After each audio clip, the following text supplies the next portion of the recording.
पहला एमसीक्यू है, in dash economy resources are owned and operated by both public and private sector. कौन सी economy में जो रिसोर्सेज होते हैं वो दोनों के कंट्रोल में होते हैं, पब्लिक के भी और प्राइवेट सेक्टर के। तो ऑप्शंस है A socialist economy, B capitalist economy, C democratic and D mixed. तो ऑब्वियसली हमें पता है कि जो रिसोर्सेज जहाँ पे government and private both operate करते हैं वो इकॉनमी होते हैं मिक्स्ड इकॉनमी। तो जो उसका आंसर जाएगा वो जाएगा डी। देन उसके बाद है second question, first Indian Industrial Policy Resolution of Independence India was announced in the year dash। कौन से ईयर में जो था इंडस्ट्रियल पॉलिसी रिजोल्यूशन अनाउंस हुआ था? तो ऑप्शंस है ए 1948, बी 1950, सी 1954 एंड डी 1956। तो इसका हम सबको पता है कि कब हुआ था, 1948 में।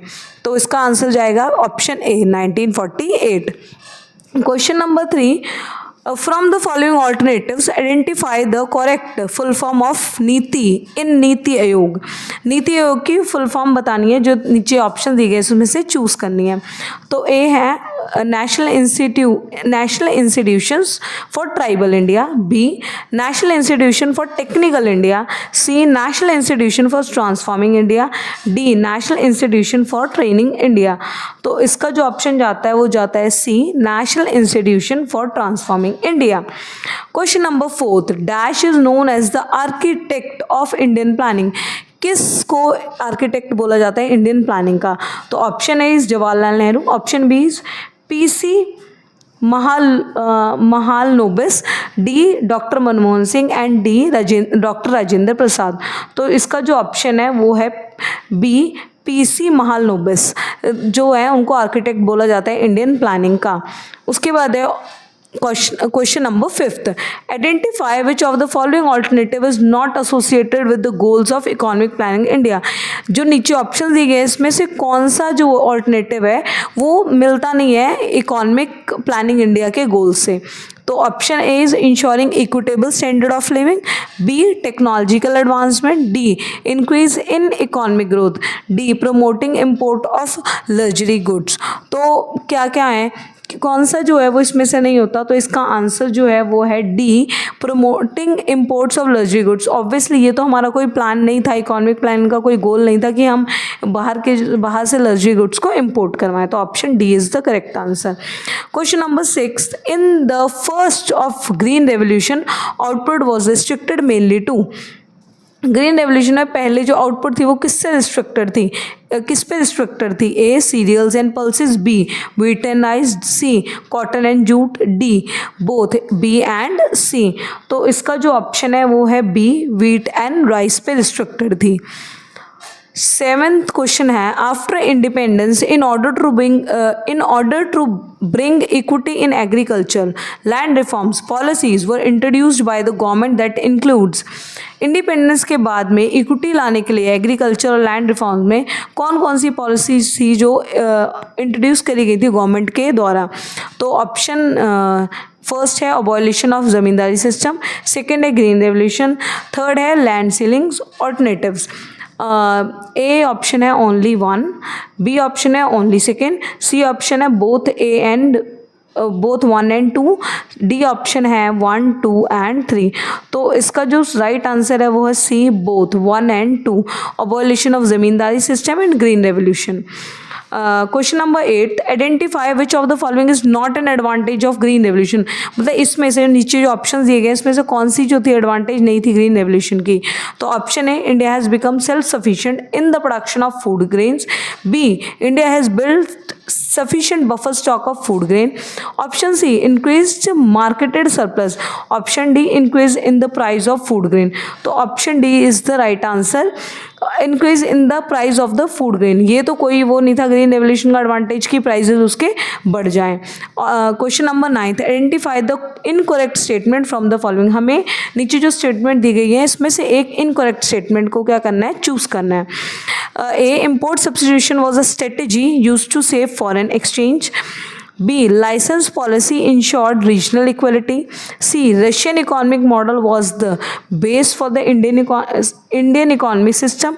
D. Small scale industries are the one of the essential tool for employment generation. तो जिसका आंसर है वो है C. Russian economic model was the base of the Indian economic system. ऐसा तो नहीं था कि हमने रशियन इकोनॉमिक मॉडल अडॉप्ट करा था, तो ये क्या है, करेक्ट नहीं है. तो ऑप्शन सी जो है वो इसका ऑप्शन आंसर है. Question number 10th. Arrange the following events in the correct chronological order. Option first जो है कॉन्स्टिट्यूशन ऑफ करवे कमेटी, सेकंड है beginning of first 5 year plan, option 3 establishing of planning commission and option 4 है establishment of NITI Aayog. इनको हमें ना और serial wise लगाना है. तो इसके आंसर्स हैं A first second fourth third, B second first third fourth, C second third fourth first, D third second first fourth. तो इसका जो ऑप्शन है वो है D third second first and fourth. तो अब question number 11th. When was planning commission established? Planning commission कब established हुई थी? Option A 1947, option B 1948, option C 1950 and option D 1951. तो इसका जो ऑप्शन है प्लानिंग कमीशन इंडिया के अंदर आई थी 1950 में. तो option C is the correct answer. उसके बाद में which of the following bodies institution was engaged in the formulation of 5 years plan in India. कौन सी बॉडी है जो 5 ईयर प्लान्स बनाती है? Option A planning commission, option B national development council, option C finance ministry, option D home ministry. तो इसका जो answer है वो है ए प्लानिंग कमीशन जो है वो हमारी 5 ईयर प्लान्स करती है. तो ऑप्शन ए. उसके बाद में क्वेश्चन नंबर 13th है प्लानिंग कमीशन द अर्थ central planning authority in the country has been replaced by. Planning commission पहले इसका नाम था प्लानिंग कमीशन, अब इसको रिप्लेस किसने करा है? ऑप्शन ए है national institution for transforming India NITI Aayog, B finance commission, C central statistical commission, D central statistical organisation. तो सबको ही बताए कि जो प्लानिंग कमीशन है उसका जो उसको रिप्लेस करा है वो करा है नीति आयोग ने. तो option A is the correct answer for this. Question number 14th. Industrial policy resolution 1956 laid emphasis on the role of. मतलब इंडस्ट्रियल पॉलिसी रिजोल्यूशन 1956 में किस पे ज़्यादा जोर डाला था, किसके रोल पे? Option A public sector, option B private sector, option C joint sector, option D none of this. तो इसका जो ऑप्शन है वो है A. Question number 15th. The basic idea of industrial licensing policy was to. मतलब हमने अगर Indian licensing policy लाई थी तो उसका आइडिया क्या था पीछे? A ensure environment friendly investment, B promote private investment in the economy, C encourage industry in the backward region of the country, D none of this. तो इसका जो ऑप्शन है encourage C, option encourage industry in the backward region of the country. तो option C इसका correct answer है. उसके बाद question number 16. Inward looking strategy trade strategy relies on. Inward looking trade strategy किस पर रिलाई करती है? Option A export promotion, option B import substitution, option C both A and B, option D none of this. तो ये किस पर rely करती है? Option B import substitution. तो answer B is the correct answer. Question number 17. Which of the following instrument of trade protection directly raises the prices of the commodity in the domestic economy? किस चीज़ के कौन से instrument की वजह से जो prices थे डोमेस्टिक कमोडिटी के वो बढ़ गए थे इकोनॉमी के अंदर? A import tariff, B export subsidy, C import substitution and D import liberalisation. तो ऑप्शन ए इम्पोर्ट टैरिफ की वजह से थे जो प्राइजेस बढ़ गए थे. Question number 18. Strategy of growth between the period 1950 to 1990 focused on. जो ग्रोथ की स्ट्रेटजी थी 1950 से लेकर 1990 तक उसका फोकस क्या था? A import substitution, B export promotion, C leading role of public sector, D both A and C. तो इसका जो ऑप्शन है वो है D both A and B. Import substitution भी था. Question number 19th. Assertion the land reforms initiated by the government intended to support the tillers of the soil. मतलब statement है कि जो लैंड रिफॉर्म्स थे गवर्नमेंट ने करवाए थे उनका था कि हम जो टीलर्स ऑफ द सॉइल है उनको सपोर्ट करेंगे बेसिकली. रीजन क्या है इसका? The intermediate intermediaries, zamindars had been exploiting the actual cultivation of the soil. जो ज़मींदार थे वो क्या कर रहे थे, उनको एक्चुअल जो कल्टीवेटर्स थे उनको एक्सप्लॉइट कर रहे थे। तो इसके जो ऑप्शंस हैं वो हैं A, both assertion and reason are true and reason R is the correct explanation of assertion A.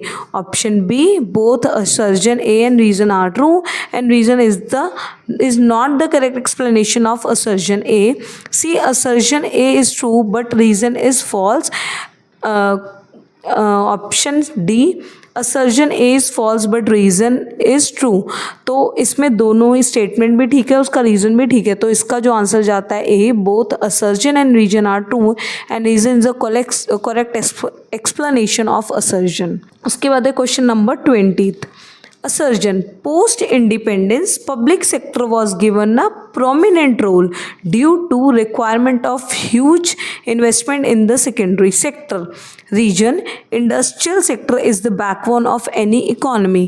तो ये बोला गया है कि इंडिपेंडेंस के बाद पब्लिक सेक्टर को मेन रोल दिया गया था ताकि वो ह्यूज इन्वेस्टमेंट दे।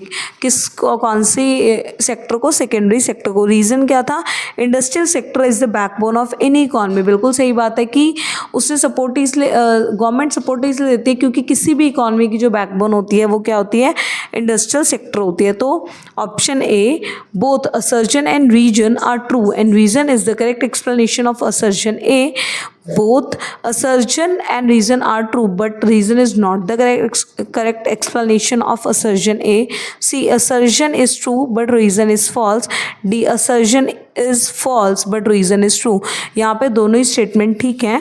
तो option A, both assertion and reason are true, and reason is the correct explanation of assertion.